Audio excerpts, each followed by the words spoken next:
we're now going to go ahead and build the functionality to allow a user to recover their password if they've forgotten it. So basically an outline of what this is going to do once again is we go ahead and enter our email address if we've forgotten our password. What this is going to do is it's not going to email us a reminder, which is terribly insecure. It's going to send us a new password, but not actually change our password. It's going to store a temporary password until we activate it. And the reason for this is that we don't want people resetting our passwords for us, because if we just had the ability to enter an email address and it just generate a new password and change our password, we'd be in trouble because we could muck other users' accounts up. So the process here is enter email address, send the email with new password and link to activate. As soon as the user clicks on that link, their password will then be changed to the temporary one that's been sent to them by email. So there's quite a lot to do here. The form's very, very simple, but the functionality is slightly more complicated than what we've already seen. So we'll go ahead and start with the easy bits. We'll go ahead and build the navigation. So within the navigation, what we want to do is go ahead and create a new link here. Go ahead and get rid of this root, and this will be a forgot password label or text. So we are not signed in currently, obviously, because it wouldn't make sense to recover your password if you're signed in. We're going to go ahead and enter, or click on this, and it will take us through to a form that we can enter our email address into. So let's go ahead and build the roots for this now, just so we know what we're doing in terms of the roots. And obviously this is going to come under the fact that we want to be not authenticated. So we want this to be under the guest or unauthenticated group of root of groups, or group of roots, or whatever you want to call it. So we obviously need a get root, and that's going to be for forgot password, and that's going to be get. So we want to say root get account, and we'll just call this forgot. Pass an array in, so we'll call this something. In fact, we'll call it forgot password, just a little bit more descriptive. So we're going to call this account hyphen forgot hyphen password, and we'll go ahead, we don't need to duplicate that now. We'll say uses, and we should be used to this by now, account controller get forgot password. Lovely. So we've got the get controller in here. Let's go ahead and create the view. We'll create the form, and then we'll come back and create the post controller. And we also then need to look at the actual recovery controller, which allows a code to be passed in. And this is much like we did when we created a user account and stored a temporary code. We're going to have exactly the same exchange because we're sending an email to a user who needs to be uniquely identified by a specific code. So let's go ahead and build the views. So under account, we want to create a new file, and we'll go ahead and we will call this forgot.blade.php. We'll go ahead and make sure this extends the main layout as we've done a few times before, and we'll go ahead and we'll create a content section, stop that there, and we'll say forgot password just so we can test things out. Okay, cool. So now under account controller, at the bottom of our account controller, we want to go ahead and create a method called get forgot password, and that is a reference to that there. So let's go ahead and return, and we'll generate a view here which is account.forgot, which we've just created here, and let's take a look at what that does. So well, we'll change our link first under our navigation because we now have our root. So URL root account forgot password. Lovely. Okay, so fresh forgot password, and we're onto our forgot password page. Brilliant. So let's go ahead and build our other route, which is going to be the equivalent to this, but post. Remember, that's going to be within our cross-site request forgery protection. We definitely need this within our cross-site request forgery protection, because otherwise we're in danger of someone else sending us a link and resetting our password for us, which isn't very nice. So we'll go ahead and change all of the necessary. So we'll append on post there and change this to post. So that's all done. What we're then going to do is under account controller build the method that handles this. So post forgot password. Brilliant. So this is where all the logic's going to be to first of all validate, check that the user actually exists, and go ahead and generate the code, generate the new password, store that within the user account, and then go ahead and send an email. So we've got quite a bit to do in here, but it's nothing we haven't already seen before, so it's fairly straightforward. So inside of forgot password, let's go ahead and build our form. So this is just a form like this with a method of post. We know the action, that's the route that we just created. So URL route account forgot password post. And in here we're going to go ahead and again implement our cross-site request forgery protection. We've seen this 1,000 times before. The value is going to be recover for this submit button, and let's go ahead and check if this works or not, which it shouldn't. Perfect. So we get a token mismatch exception. Let's again go ahead and implement our token, and we will check if this works now. So recover. Perfect, that works. And again, let's go ahead and make sure that modifying the token yields the same result. Perfect. Okay, so now that we've got the cross-site request forgery out the way again, let's go ahead and build the only field that we need, which is the user's email address. So, ability to enter an email, so an input type of text and a name of email. So perfect, we can now enter an email address. Under our account controller we can validate this. Let's just go ahead and make sure that's rendered properly. Perfect. So let's go ahead and validate this. Obviously we only need to validate one field. So validator equals validator make. We could provide input all here, but there's not really any need. Oh, oops.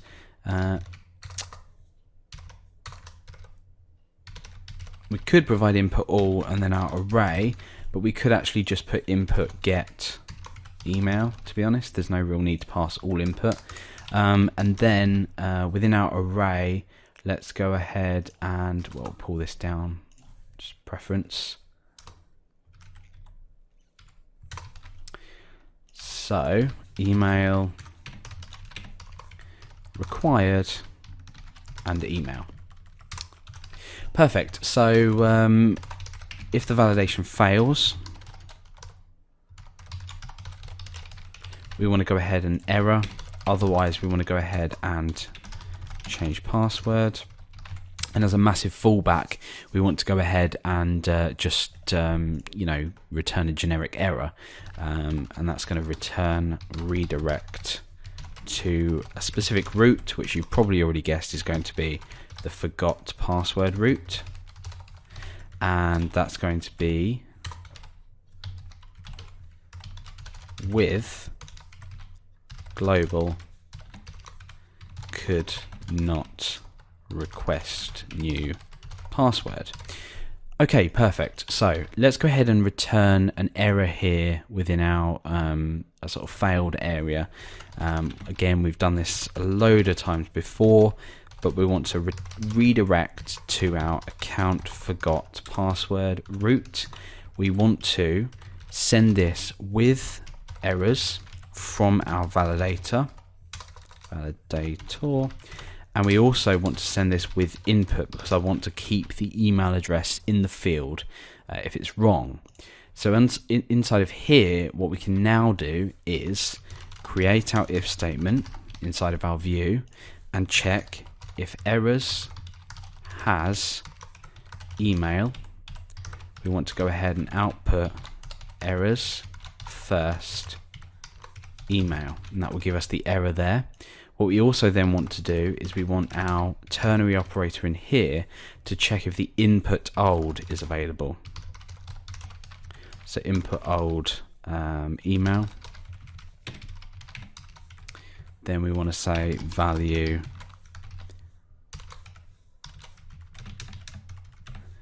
input old email, and make sure we escape that as well.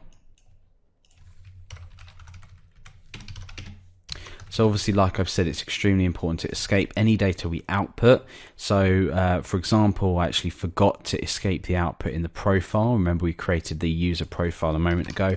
So we would want to go ahead and just escape all of the data we output as we would normally do within PHP. It's just a standard. Anything we output from a database that's been input by a user, we want to go ahead and escape that.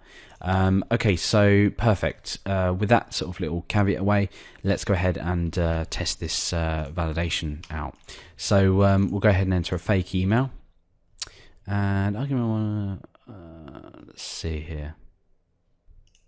Of course. Okay, so my mistake in saying that we could go ahead and pass in input get email. What's actually happened here is that's passed in a string value, not an array value, and we need an array value to be able to match it with the values here. So we'll go ahead and enter input all, and we won't cause that error. So enter a rubbish email. The email format is invalid. Go ahead and enter a genuine one. And it's worked. We've got this error, but basically what that means is that it's passed the validation, not done anything in here, and then redirected with that message.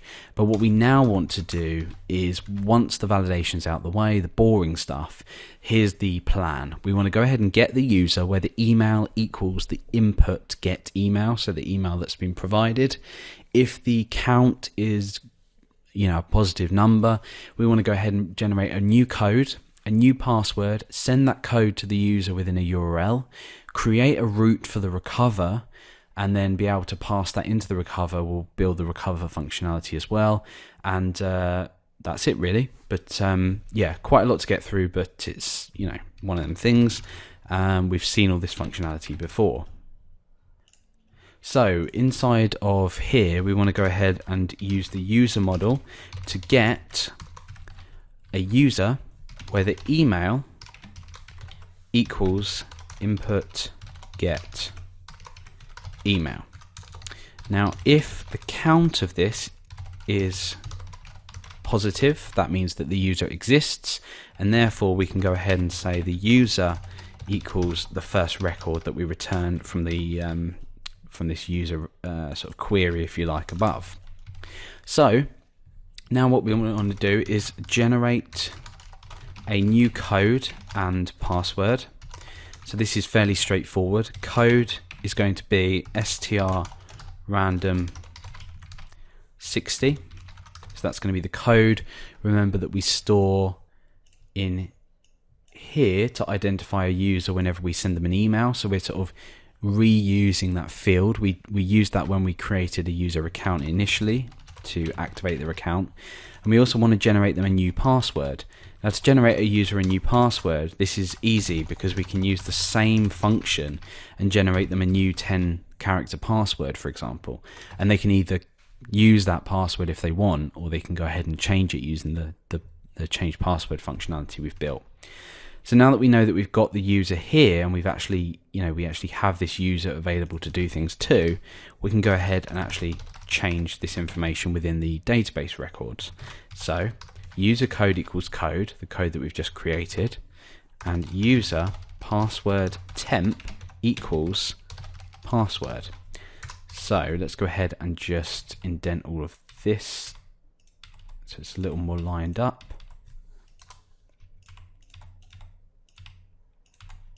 Okay, so we are grabbing the user, generating a code and password, assigning this to their database record. So this is putting it into the database once we call the save method. So I'm going to pop that inside of an if statement. So if user save, that means that the code has been implemented within their database record. So once the user saved successfully, we'll go ahead and leave it at that. We'll just kill the page and we'll see what that does. So what we'll do is we'll come back to this in a moment and we'll look at the password temp and the code. So let's go ahead and, oh, actually, no, wrong. We need to go ahead and set this to hash make. Just reminded. So we need to, remember, generate a temporary password, but we need to hash that temporary password because we don't want to store the temporary password plain text in the database. We want to store it as a hash, then replace it with the current password once the user confirms. So what we can do now is enter my email address, click recover. That kills the page because we haven't built the additional functionality. The password temp, which will eventually replace password, and the code that will be sent by email has been sent. And once all that's sent as a URL and we pass this back, we can replace password temp, basically get rid of this, put it into here, and that's it. Now we've changed the user's password basically. So let's go ahead and just get rid of that from my record. We don't need that in there for now. So get rid of password temp, get rid of code. We'll kick the whole process off again in a moment. So what we need to do now is, instead of killing the page, which is not very useful at all, we want to go ahead and send an email. And that involves creating a view for this email. So let's go ahead and under auth, let's create a new file. And this is going to be recover.blade.php, spelled correctly. In fact, no, we won't call it recover. We'll call it forgot. That sort of fits in with the theme. So let's get rid of recover. Okay, so we now have a new view called forgot. So we want to address the user, hello X or whatever, and we want to say something like, well, I'll just paste this in from the copy I already have. It looks like you requested a new password. You'll need to use the following link to activate it. If you didn't request a new password, please ignore this email, because if they click that link, their password will be changed. So new password Y, and we then want to break a couple of times and a few dashes, break Z, which will be the link. Then we want to go ahead and break and a few dashes. So we'll replace these once we've passed them to the mail send method inside of our account controller. So mail send, we've done this before, but sometimes this can get a little bit complicated just because there's, it's long lines of code. So emails dot auth dot forgot, which is what we've created here. And we want to go ahead and pass some data in here. So remember, we need a URL, which is a link to the recovery URL. Now, the only problem we've got here is we haven't actually created a recovery URL yet. When we did the create account, let's just go up and have a look. Where is that? There. We did a URL to an activate route and passed in a code. We need to do exactly the same thing, but with a recovery route. So we can go ahead and do that now before we start defining bits and bobs onto here. We could, I suppose, just fill it in. So URL blank, and we also want to be able to pass in the username. And that's going to be username. So user username basically comes from this here. We've got the first user here, so we can go ahead and address them by the username, and we can pass that in. We also need to pass in the generated password, which we've stored here. Remember, we stored that in plain text here and only hashed it here. So we still have access to the plain text version of the password, which is going to be the new user's password. So password. Oops, sorry, it's a variable. And then we obviously need our closure. So this is going to be a function, and we take one parameter in here, message, so we can actually access sending messages. And this is going to use, remember, we need to do this, we need to use the object that we want to use within this closure. So we want to use user. And what that's going to do is it's going to allow us to then say message, and we use the to property, remember, and we have two parameters here. So to user email, and we want to address it to user username, and we want to go ahead and set a subject. So we use the subject method, and that's going to be your new password. And that's it. That's all we need to do for the mail function or functionality, the send method on the mail helper. The only thing that's left to do is apply this URL here, because we obviously need to generate a URL that the code is going to be passed to, that the user can use. So let's go ahead and create the route for that. So underneath here, this is going to be another get route. So it's going to be /account/recover/code. Remember, we need to be able to pass in a code. We're going to again define our array. We're going to call this something sensible. So account recover. And then we're going to say uses. And we're going to go ahead and create a new method within our account controller. So this will be account controller get recover. And that's it. That's all we need to do. We know that we can pass a code into the recover and blah, blah, blah. We'll go ahead and test this out in a moment. So let's scroll down, and under here, let's go ahead and say public function get recover, the ability to pass in a code, and we'll go ahead and return that code just so we can see that this works when we send the email.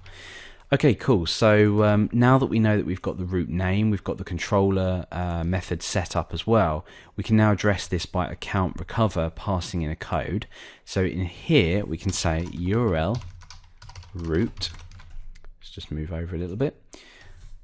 Account recover, and we can pass in code there. Cool. So the last thing we want to do after we've sent the email is to actually redirect the user back to our application, and this will just be to the home page, and this will be with a global message, and the global message will read, we have sent you a new password by email. Okay, let's go ahead and test this out. So what we expect to happen is when we submit this with a correct email address, an email address that exists, we are going to grab the user by the email. If that email address exists, so if that user exists, we're going to grab the user. We're going to generate them a code, which we'll be sending out by email. We're going to generate them a password, which we're going to also send them out by email. And we're going to pop them into their user record. If the save is successful, we're going to email them with the view that we've just created here. And we'll need to update this as well. We're going to pass to the view a URL with a code, a username to address them, and a password to give them their new password. And then we're then going to send that to their email address with the name of the email being addressed to their username, blah, blah, blah, with a subject. We're then going to redirect home with a message to tell them that we've sent them an email. So under forgot, let's just go ahead and fill in these variables that we've passed to this email. So hello username, it looks like you've requested a new password. Your new password is password, and then here will be the link. So link. So remember, username here comes from this here. The password comes from the password here, which remember is a plain text password that we generated and stored in this password variable. And the link is obviously the URL to the recover route, which all it does at the moment is take the code here, passes it to this get recover within our account controller, and then at the moment just takes the code and outputs it. That's all it does. So we can test that the email sends correctly. Click recover, and we have a undefined variable link within our view. Okay, no worries. That's probably because I've called this URL. So let's, for the sake of naming convention, see what we called it here. We called it link. So we'll go ahead and just change that to link. Now what this will have done is it will have updated my details. So what I'm going to go ahead and do is, for the purpose of just, in fact we're sort of debugging this now, is go ahead and edit my user record, get rid of my temporary password and get rid of my code. Hit go, back to here, and we can start all over again. So now what I'm going to do is go ahead and enter my email address again, recover, and there we go. So we're redirected back to the home page and it says we have sent you a new password by email. Great. So in my inbox I now have an email. Hello Alex, oops, no line breaks there, so let's just quickly modify that. There we are. So next time around that will look fine. It looks like you requested a new password, blah blah blah. There's my new password. So if I was to go ahead and try this now, will it work? No, it won't, because it's only been stored within this password temp field. With the code here, EP ending in QC is here, QC EP. When I click this, what's going to happen? We're going to go through to that view, or to that route. We're going to be past the controller, and all we're doing is outputting the actual recovery code. We're not actually recovering the user's account. What we now want to do is the functionality that matches this code with the user by the code, and then actually updates their and changes their let's move over here, their password temp to their actual password. So that's all we need to build now, and we'll be done with this functionality. So under account controller, we, instead of returning code, want to build now the additional functionality to actually replace the password when the user clicks on that link. So I'm going to say user equals user where, so much like we've seen before, code equals code. So just like we did when we created a new user account. But I'm also going to provide an additional option, an additional where clause, sorry, that says where password temp doesn't equal nothing.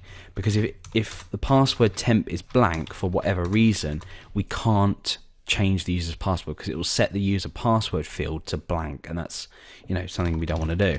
So we now do a quick if check to check that the user exists based on these two where conditions. If they do, we go ahead and set the user to user first, so the record, current record, and then we need to do three things, or update three things. We need to update their password to the password temp. We need to update the password temp field to nothing, blank string, and the user code field to nothing, blank string. So we want to go ahead and say the user password is now going to equal the user password temp. So we're basically putting the password temp that we generated earlier into the password, and that's the user's new password. And in user password temp, we want to set that to empty string. And user code, we've already established that, you know, we've found the user, so we don't need to actually keep the code in there. We then go ahead and plonk the save method within an if statement just to check that everything saves correctly. Again, down here, worst case, we want to go ahead and return to the home page with an error. So we're just going to say something like, well, so with global, so a global message could not recover your account. And if the user save is successful, we want to also return redirect to the home page with a global message. And we want to say your account has been recovered, and recovered, and you can sign in with your new password. Now you might be thinking, why are we just duplicating this code? And this is again just personal preference. We're doing exactly the same thing here. The only thing that's changing is this string here. So what we could actually do is we could take this part here and or sort of restructure this slightly and maybe have sort of a ternary operator within here to output a string based on the fact that this is saved correctly or not.